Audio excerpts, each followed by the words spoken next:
नमस्कार दोस्तों, Bagri Gyandhara YouTube channel में आप सभी मित्रों का हार्दिक स्वागत, हार्दिक अभिनंदन।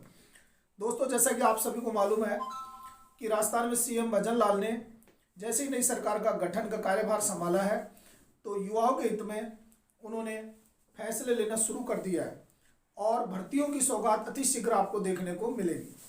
तो इसी क्रम को ध्यान में रखते हुए आपके सामने देख रहे हैं बागड़ी ज्ञानधारा यूट्यूब चैनल पर मैंने डेली का निःशुल्क एक वीडियो, जो भी विद्यार्थीगण हिंदी विषय से तैयारी कर रहे हैं सेकंड ग्रेड से विशेष तौर से, तो उनके लिए प्रतिदिन निःशुल्क एक वीडियो हमारे इस चैनल पर आपको देखने को मिलेगा। और धीरे धीरे हम जीके, करंट जीके और ढेर सारी क्लासें भी आपको इस चैनल पर देखने को मिलेंगी।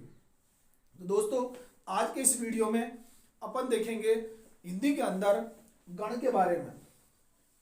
दोस्तों, यदि आपने हमारे चैनल को सब्सक्राइब नहीं किया है तो आप मेरे चैनल को सब्सक्राइब कर ले, और यदि वीडियो आपको पसंद आए तो आप वीडियो को ज़्यादा से ज़्यादा शेयर करें, लाइक करें, वीडियो को शुरू से लेकर अंत तक जरूर देखें, ठीक है ना।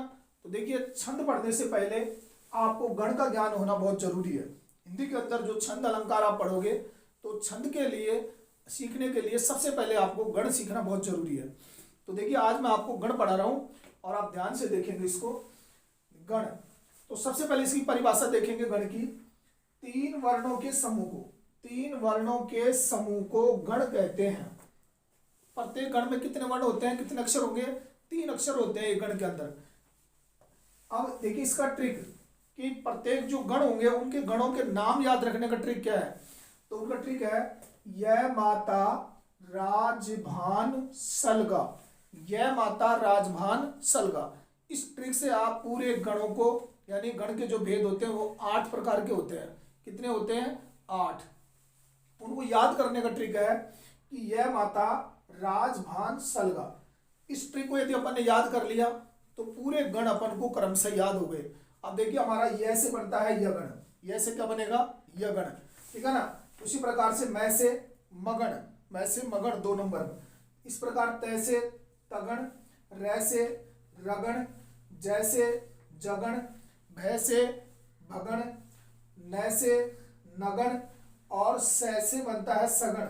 और इस तरीके से 8 प्रकार के गण होते हैं। आगे देखिए यहाँ पर ये ल और गा, तो ल से लगन नहीं बनता है और ग से गगन नहीं बनेगा। यहाँ पर ये ल और ग, ये ल का मतलब होता है लघु वर्ण और ग का मतलब हमारा गुरु वर्णों से संबंध है। ल से लघु वर्ण, जो हमारे हिंदी वर्णमाला के अंदर ए ई उ जो हमारे लघु वर्ण होते हैं उनको इस ल से संबोधित करते हैं, और ग का मतलब होता है दीर्घ वर्ण, यानी गुरु वर्ण जो होंगे। इसी प्रकार से लघु वर्णों के लिए छंद के अंदर जो चिन्ह का प्रयोग किया जाता है वो अंग्रेजी वर्ड आई के समान, इस चिन्ह से अपन इनको संबोधित करते हैं। और गुरु वर्णों को अंग्रेजी के एस वर्ण से अपन लिखते हैं। दोनों की पहचान, लघु वर्णों के लिए आई का प्रयोग करेंगे और गुरु वर्णों के लिए एस का प्रयोग करेंगे। ये हमारे लघु वर्ण है, अश्व वर्ण जिनको कहते हैं ए ई उ, ठीक है ना। और गुरु वर्णों में आ, बड़ी ई, उ, ए, ऐ, ओ, औ, ये हमारे गुरु वर्ण हैं। अब छंद के अंदर और ढेर सारे नियम अपन इनके बारे में पढ़ेंगे। उससे पहले आप देखिए, अब पहला गण हमारा यगण। इस यगण के आगे 2 वर्ण और जोड़ देते हैं, तो यह के आगे 2 वर्ण जोड़ने से यह माता क्या बन गया? यह माता, क्योंकि 3 वर्णों का समूह होता है एक गण के अंदर, तो इसका होगा यह माता। उसी प्रकार से मगण के अंदर 2 वर्ण आगे जोड़ देंगे तो इसका हो गया मातारा। फिर इसका बाद में तगण, तगण में 2 जोड़ दोगे तो यह हो जाएगा ताराजय, ताराजय। फिर रगण के अंदर देखिए राजभा, राजभा। फिर भगण के अंदर, जगण के अंदर देखो जय भान, जय भान। फिर भगण में देखिए भानस, भानस।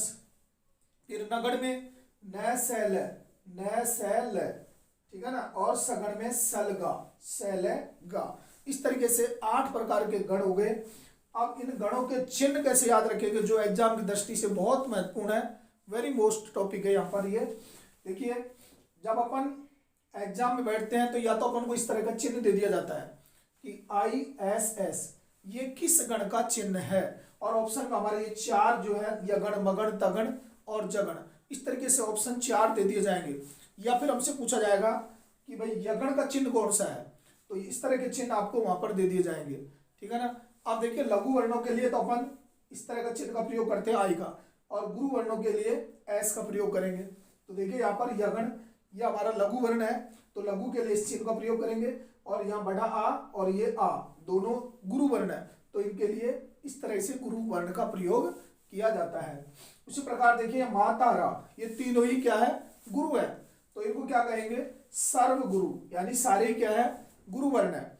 मगण को किसके नाम से जाना जाता है, सर्व गुरु के नाम से।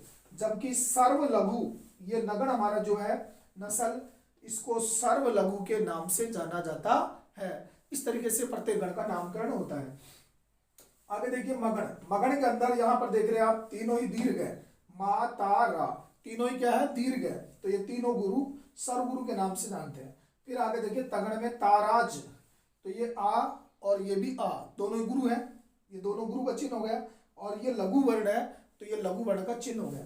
फिर देखिए राजभा, तो यहाँ देख रहे हैं यहाँ पर भी गुरु, यहाँ पर भी गुरु, और बीच में क्या है, लघु है, तो ये लघु वर्ण आएगा, और दोनों तरफ इसमें गुरु वर्ण होगा, दीर्घ वर्ण होगा। आगे देखिए जय भान, तो मध्य में क्या है, गुरु है, और दोनों तरफ लघु वर्ण होगा, तो यहाँ पर मध्य में गुरु आएगा और दोनों तरफ यहाँ पर लघु वर्ण होगा। उसी प्रकार से भानस, या शुरू में गुरु वर्ण और दोनों अंत में लघु वर्ण। इसी प्रकार से तीनों ही क्या है, नगण के अंदर लघु वर्ण है, और इसको सर्व लघु के नाम से जानते हैं।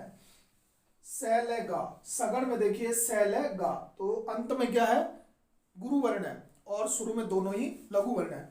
आप देखिए इनका नामकरण कैसे होगा, आपसे एग्जाम में नामकरण के बारे में पूछा जा सकता है। यहाँ देखिए ये आदि वर्ण है, जो शुरू के वर्ण है उनको छंद में क्या कहते हैं, आदि वर्ण, और जो बीच में उनको कहते हैं मध्य वर्ण, और अंत में जो है उनको कहते हैं अंत वर्ण, अंतिम में जो होंगे वो अंत वर्ण होंगे। अब देखिए यहाँ पर दो तो चिन्ह एक समान है, और शुरू में जो वर्ण है एक तीनों से भिन्न है, तो इस भिन्न के नाम पर ही इसका नामकरण किया जाता है आदि लघु, यानी शुरू में क्या है, लघु है, दोनों तरफ गुरु है, लेकिन ये शुरू में क्या है, आदि में लघु है, तो इस गण को आदि लघु के नाम से जानते हैं। फिर आगे देखिए तीनों ही क्या है, गुरु है, तो इसको सर्व गुरु के नाम से जानते हैं। अब देखिए यहाँ अंत में क्या आ गया, लघु आ गया, इसको कहेंगे अंत लघु। यहाँ मध्य में क्या आ गया, लघु है, तो मध्य लघु के नाम से इसको जानते हैं। और यहाँ पर मध्य में क्या है, गुरु है, तो इसको मध्य गुरु के नाम से जानते हैं। यहाँ पर शुरू में आदि में क्या है, गुरु है, तो यहाँ आदि गुरु के नाम से इसको जानते हैं। और ये तीनों ही क्या है, लघु है, तो इसे सर्व लघु के नाम से जानते हैं नगण को। यहाँ पर अंत में क्या है, गुरु है, तो इसको अंत गुरु के नाम से जानते हैं। तो इस तरीके से अपन ने गणों के नाम, उनकी मात्रा, चिन्ह, और अंत में एक एक उदाहरण भी मैं यहाँ पर दे रहा हूँ इसका। देखिए यहाँ पर आदि में लघु, यहाँ पर ये लघु वर्ण है, और यहाँ पर दोनों गुरु हैं। तो इस तरह से हिंदी के अंदर आपको एक उदाहरण दे दिया जाएगा, एग्जाम्पल आ जाएगा, और उससे आपको मात्रा या नामकरण या उसके चिन्ह के बारे में आपसे एग्जाम में पूछा जाएगा। इसके अलावा देखो यहाँ पर ये तीनों ही क्या है, ये भी गुरु, ये भी गुरु, और ये भी गुरु, यानी सर्व गुरु। यहाँ देखिए मध्य में गुरु, और यहाँ भी शुरू में, और अंत में क्या है, लघु वर्ण है। यहाँ देखिए मध्य में क्या आ गया, लघु वर्ण, दोनों तरफ गुरु वर्ण है, आ रहा है दोनों तरफ। यहाँ पर मध्य में क्या है, गुरु है। आगे देखिए आदि में गुरु, सबसे पहले क्या है, गुरु आ रहा है, और दोनों तरफ आगे अंत में लघु आ रहा है। और ये तीनों ही कमल, तीनों में ही एक ही मात्रा आ रही है, सर्व लघु के नाम से जानते हैं। फिर देखिए रसना, तो लास्ट में क्या आ रहा है, यहाँ पर गुरु वर्ण। तो इस तरीके से दोस्तों आप इसका स्क्रीनशॉट भी ले सकते हैं। दोस्तों यदि आपको इसी तरह की क्लासें आपको देखनी है, तो इसके लिए आप हमारे चैनल को सब्सक्राइब कर लें, और वीडियो को ज़्यादा से ज़्यादा शेयर करें, लाइक करें। दोस्तों मिलते हैं नेक्स्ट क्लास में नेक्स्ट टॉपिक के साथ, तब तक के लिए जय हिंद।